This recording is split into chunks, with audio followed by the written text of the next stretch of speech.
ओम शांती सात्विक पकवान चॅनल मध्ये तुमचे पुन्हा एकदा नवीन मेनू सोबत खूप खूप स्वागत आहे। आजची रेसिपी ही अतिशय डिलिशियस असणार आहे, त्यामुळे व्हिडिओ कुठे स्किप न करता पहा। या रेसिपीसाठी मी घेतलेला आहे म्हशीचं कोवळं दूध। हे कोवळं दूध म्हणजे गाय किंवा म्हैस व्याल्यास तिने वासराला जन्म दिल्यास जे पहिलं चिकाचं दूध निघतं त्याला कोवळं दूध असं म्हणतात। अर्धा लिटरच्या जवळ हे कोवळं दूध आहे आणि यामध्ये मी टाकलेलं आहे 50 ते 60 ml साधं दूध। आणि आता आपल्याला जसं गोड हवंय तसं त्यामध्ये साखर किंवा गूळ घालायचा। या ठिकाणी मी गूळ घालून घेतलेला आहे आणि आता हा गूळ चांगला वितळण्यासाठी बाजूला ठेवून द्यायचा।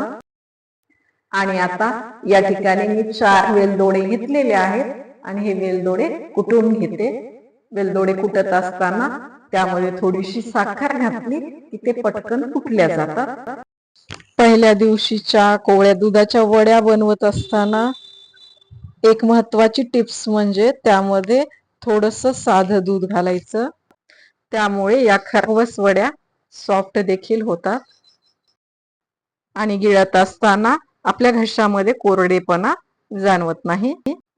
दुधामध्ये घालून ठेवलेला गूळ सॉफ्ट झालेला आहे, परंतु पूर्णपणे वितळलेला नाही, त्यामुळे मी याला हाताने चांगला आता स्मॅश करून घेते।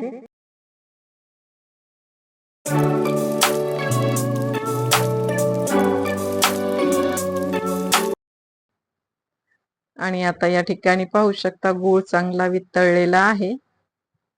यामध्ये गुळाऐवजी साखरही घालता येईल। आणि आता या दुधाला स्टीम देण्यासाठी कढई घेतलेली आहे, त्यामध्ये पाणी टाकून घ्यायचं, एक स्टँड ठेवायचा आणि पाणी उकळण्यासाठी गॅसवर झाकून ठेवूया।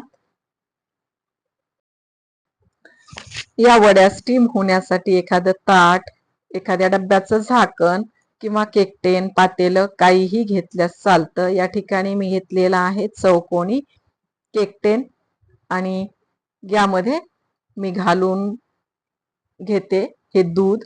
हे गाळून घेते, कारण गुळामध्ये जे काही इम्प्युअर घटक असतात, काही खडा गोटा असतो छोटा छोटा, तर तो निघून जाईल, त्यासाठी हे गाळून घेतलेलं आहे।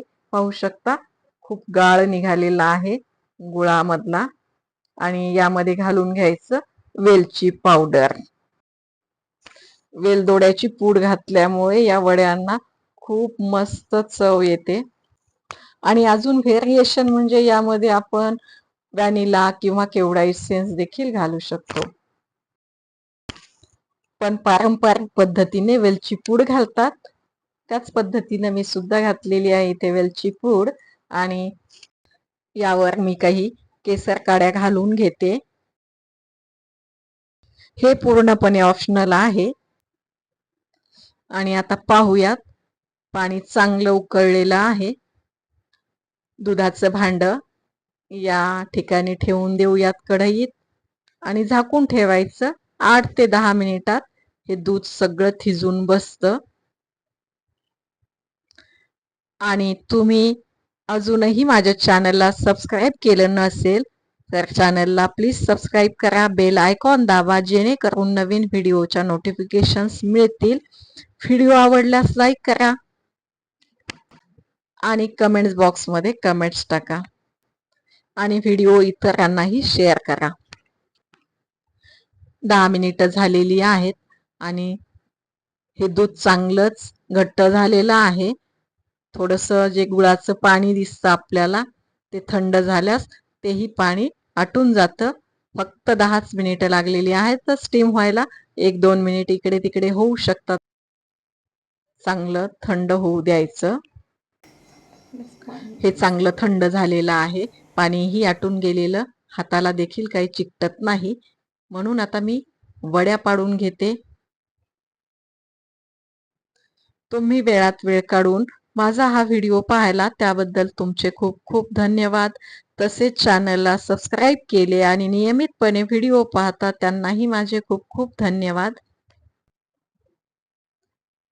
असेच नवनवीन व्हिडिओ पाहण्यासाठी पुन्हा एकदा तुम्हाला विनंती आहे की सात्विक पक्वान्न चॅनल सबस्क्राईब करा, बेल आयकॉन दाबा आणि विशेष म्हणजे व्हिडिओ पाहत जा, कमेंट्स बॉक्समध्ये कमेंट्स देखील टाकत जा.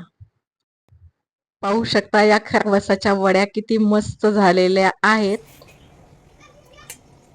पुन्हा भेटूयात सात्विक पक्वान्न मध्ये एका सात्विक मेन्यू सोबत. तेवढ्या वेळासाठी बाय बाय. ओम शांती.